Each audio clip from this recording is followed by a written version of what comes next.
Welcome to doubt की पाठशाला। आज हम सीख रहे हैं क्वेश्चन नंबर 7 और आपने गिवन एंड टू प्रूफ खुद लिखना है। मैं सीधा बातचीत करूंगा आपके साथ प्रूफ की, या जैसे हमें इस क्वेश्चन के अंदर फाइंड आउट करना है तो सॉल्यूशन की।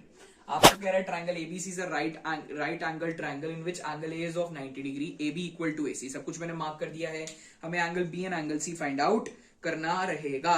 तो सबसे पहले स्टूडेंट्स आपको क्या नजर आ रहा है, अगर हम थोड़ा सा फोकस करें, हमें नजर आ रहा है ट्रायंगल, अगर हम ट्रायंगल ए बी सी के अंदर की जरा वार्तालाप करते हैं आपके साथ। ट्रायंगल ए बी सी जब आप देखेंगे, इसके अंदर हमें एक चीज पता है कि जो ए बी है वो ए सी के बराबर है। ये क्वेश्चन के अंदर गिवन है। अब आपको पता है ए बी के सामने एंगल सी और ए सी के सामने एंगल बी बराबर होगा। Angle B equal to angle C, reason वही, angles opposite to equal sides are equal. ये कहानी नंबर 1 रहेगी।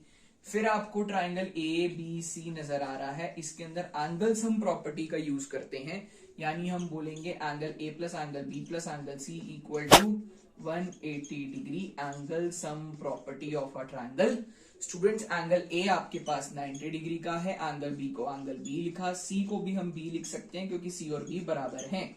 90 प्लस इधर जाके माइनस, और angle B plus angle B 2 times angle B, यहां से एंगल बी आता है 45, और स्टूडेंट जितना एंगल बी उतना ही एंगल सी। हमें बी और सी तो निकालना था, वो हमारा निकल करके आ गया। So student, this is question number 7। Now moving on to question number 8। Question number 8 solution proof से स्टार्ट करते हैं जी। आपको क्या कह रहा है, show that the angles of an equilateral triangle are 60 degree each. So students, given क्या है, ट्रायंगल एबीसी आपको एक आपको इक्वेलेटर ट्रायंगल दे रखा है, that means A B C और सी तीनों ही साइड्स बराबर हैं। आपने शो करना है कि तीनों angles A B and C 60 degree के होंगे। तो सबसे पहले हमें पता है कि ए बी ए सी के बराबर है, क्वेश्चन में गिवन है जी। अगर ए बी ए सी के बराबर है तो ए बी के सामने एंगल सी और ए सी के सामने एंगल बी बराबर होंगे। तो मैं बोलूंगा therefore angle B equal to angle C, reason angles opposite to equal sides are equal. कहानी नंबर 1। स्टूडेंट्स, नेक्स्ट देखें, हमें पता है कि सर बीसी और सीए भी बराबर है। क्वेश्चन के अंदर गिवन ही है ना कि इक्विलेटरल ट्रायंगल है। तो अगर बीसी और सीए बराबर है, या मैं थोड़ा इजी कर देता हूं, बीसी और बीए की बात कर लेते हैं।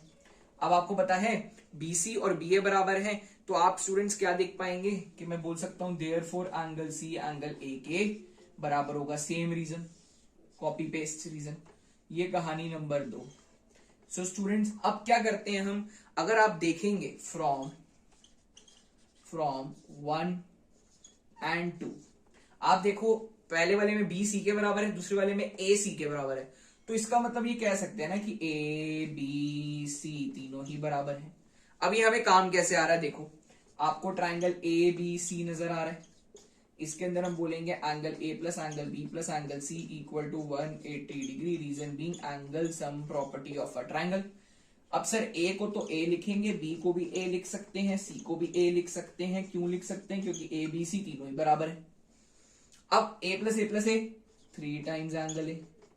आपको पता है जो 3 मल्टीप्लाई नीचे जाके डिवाइड, एंगल ए आया 60 डिग्री का, जितना एंगल ए उतना एंगल बी उतना ही एंगल सी। और आपको यही तो बोल रहा था कि आप क्या शो करो कि इक्विलेटरल ट्रायंगल के सारे एंगल 60 डिग्री के होते हैं, और ये हमने शो कर भी दिया, hence proof. So thank you students, thanks for watching my video.